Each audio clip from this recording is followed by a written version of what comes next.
O Catecismo em um ano.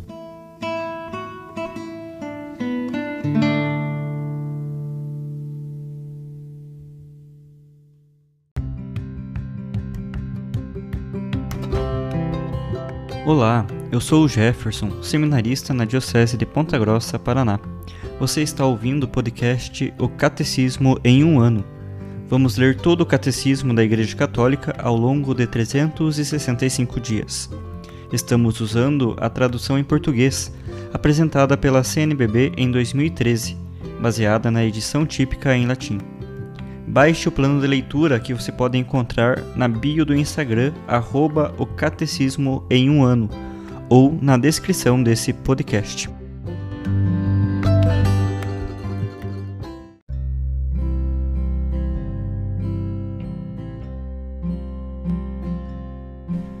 Dia 116 do nosso podcast O Catecismo em um ano, estamos lendo sobre a profissão de fé, nos seus símbolos, no terceiro capítulo, sobre o crer no Espírito Santo.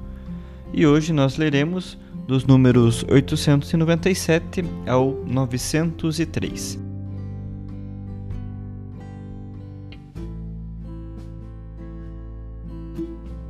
Os fiéis leigos. Por leigos entende-se aqui todos os cristãos, exceto os membros das sagradas ordens ou do estado religioso reconhecido na Igreja, isto é, os fiéis que, depois de serem incorporados a Cristo pelo batismo, constituídos povo de Deus e, em sua medida, feitos participantes da função sacerdotal, profética e régia de Cristo, exercem por sua parte, na Igreja e no mundo, a missão de todo o povo cristão. A vocação dos leigos. É específico dos leigos, por sua própria vocação, procurar o reino de Deus, exercendo funções temporais e as ordenando segundo Deus. A eles, portanto, cabe de maneira especial iluminar e ordenar de tal modo todas as coisas temporais, as quais estão intimamente unidos, que elas continuamente se façam segundo Cristo, cresçam e contribuam para o louvor do Criador e do Redentor. A iniciativa dos cristãos leigos é particularmente necessária quando se trata de descobrir, de inventar meios para impregnar as realidades sociais, políticas e econômicas com as exigências da doutrina e da vida cristãs. Esta iniciativa é um elemento normal da vida da Igreja. Os fiéis leigos estão na linha mais avançada da vida da Igreja. Graças a eles, a Igreja é o princípio vital da sociedade humana. Especialmente por isso, eles devem ter sempre mais clara consciência não somente de pertencerem à Igreja, mas de serem Igreja, isto é, a comunidade dos fiéis na terra sob a direção do chefe comum, o Papa, e dos bispos em comunhão com ele. Eles são a Igreja. Os leigos, como todos os fiéis, em virtude do batismo e da confirmação, são encarregados por Deus do apostolado. Portanto, eles têm a obrigação e gozam do direito, individualmente ou agrupados em associações, de trabalhar para que a mensagem divina da salvação seja conhecida e recebida por todos os homens e por toda a terra. Esta obrigação é ainda mais presente se levarmos em conta que somente por meio deles os homens podem ouvir o Evangelho e conhecer a Cristo. Nas comunidades eclesiais, a ação dos leigos é tão necessária que sem ela, o apostolado dos pastores não pode, na maioria das vezes, obter seu pleno efeito. A participação dos leigos no mundo sacerdotal de Cristo. Os leigos, em virtude de sua consagração a Cristo e da unção do Espírito Santo, recebem a vocação admirável e os meios que permitem ao Espírito produzir neles frutos sempre mais abundantes. Assim, todas as suas obras, preces e iniciativas apostólicas, a vida conjugal e familiar, o trabalho cotidiano, o descanso do corpo e da alma, se praticados no Espírito, e mesmo as provações da vida, pacientemente suportadas, tornam-se sacrifícios espirituais agradáveis a Deus por Jesus Cristo. Hóstias que são piedosamente oferecidas ao Pai com a oblação do Senhor, na celebração da Eucaristia. É assim que os leigos consagram a Deus o próprio mundo, prestando a Ele, em toda parte, na santidade de sua vida, um culto de adoração. De maneira especial, os pais participam do munus de santificação ao levarem uma vida conjugal, com o espírito cristão, e velarem pela educação cristã dos filhos. Se tiverem as qualidades exigidas, os leigos podem ser admitidos de maneira estável aos ministérios de leitores e de acólitos. Onde a necessidade da igreja o aconselhar, podem também os leigos, na falta de ministros, mesmo não sendo leitores ou acólitos, suprir alguns de seus ofícios, a saber, exercer o ministério da palavra, presidir as orações litúrgicas, administrar o batismo, distribuir a Sagrada Comunhão, de acordo com as prescrições do direito.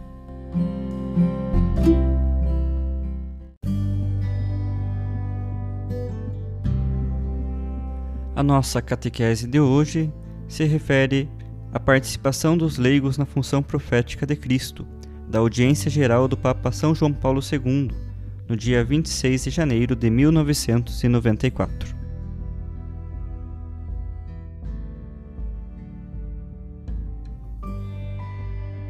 Segundo o Concílio Vaticano II, na Igreja Corpo Místico de Cristo, todos participam não só da dignidade da missão de Cristo, eterno sumo sacerdote, como vimos no catecismo dedicado ao sacerdócio comum, mas também na sua dignidade e missão de grande profeta, como queremos explicar nesta catequese.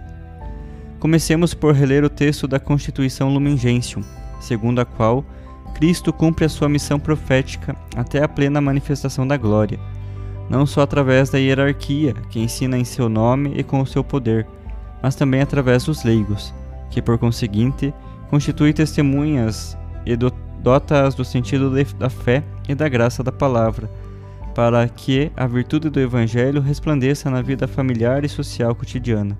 Lumen Gentium número 35 e Catecismo da Igreja Católica número 904.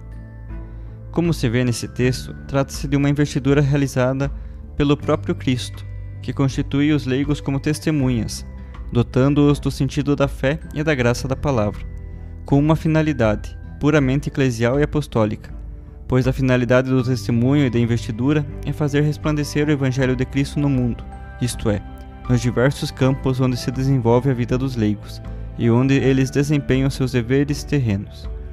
O concílio acrescenta: esta evangelização, ou seja, o anúncio de Cristo anunciado pelo testemunho de vida e pela palavra, adquire uma característica específica e uma eficácia singular, pelo fato de ser realizado nas condições comuns do mundo. Assim, a característica da vocação do leigo a participar da função profética de Cristo, testemunho verdadeiro e fiel, é mostrar que não há oposição entre o seu seguimento e o cumprimento das tarefas que os leigos devem realizar na sua condição secular e que, pelo contrário, a fidelidade ao Evangelho serve também para melhorar as instituições e estruturas terrenas. Ora, convém aqui precisar também, com as palavras do concílio, a natureza do testemunho e, poderíamos dizer, da profecia dos leigos e de toda a comunidade cristã. Jesus fala desse testemunho quando, antes da ascensão, diz aos discípulos: recebereis poder ao descer sobre vós o Espírito Santo, e sereis minhas testemunhas. Para o cumprimento do ofício do testemunho, como para o exercício do sacerdócio universal, é necessária a intervenção do Espírito Santo. Não se trata apenas de um temperamento profético, ligado a carismas particulares de ordem natural, como às vezes são entendidos na linguagem da psicologia e da sociologia modernas. Trata-se antes de uma profecia de ordem sobrenatural, tal como nos é apresentado no oráculo de Joel, citado por São Pedro no dia de Pentecostes. Nos últimos dias, vossos filhos e vossas filhas profetizarão.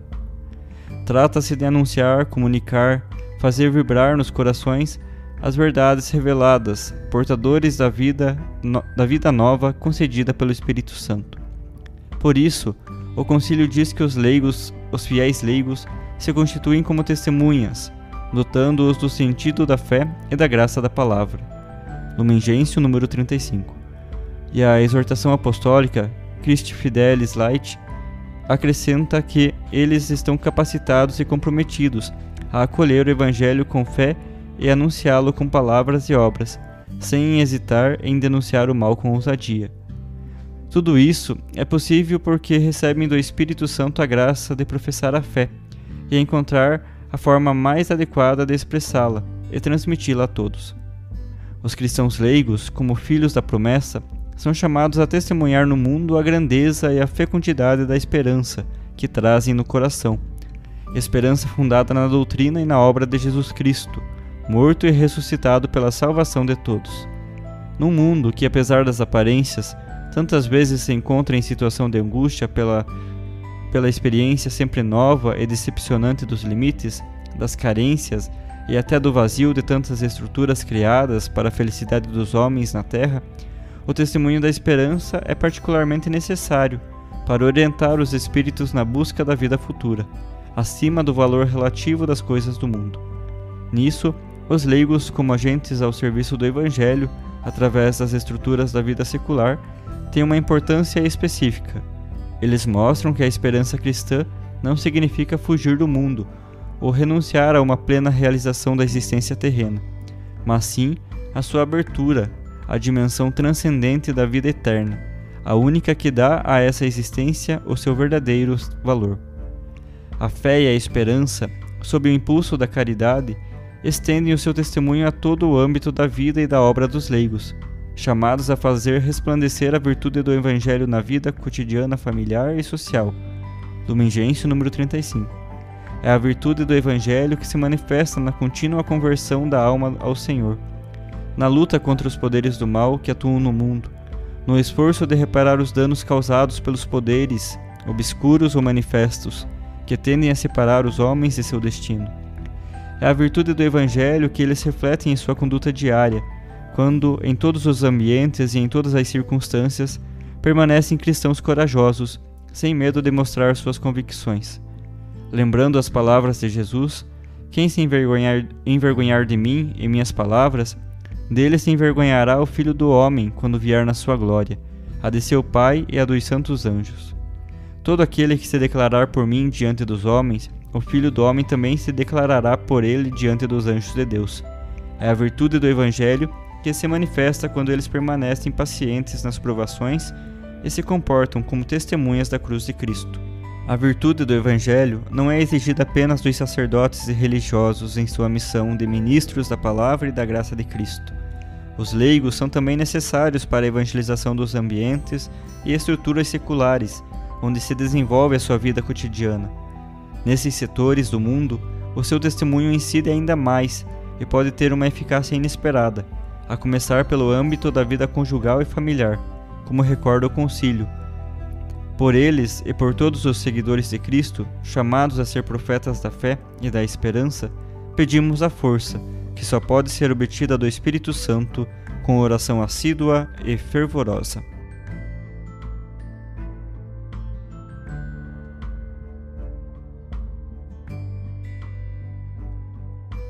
Os textos das catequeses papais encontram-se na íntegra no site da Santa Sé, vatican.va.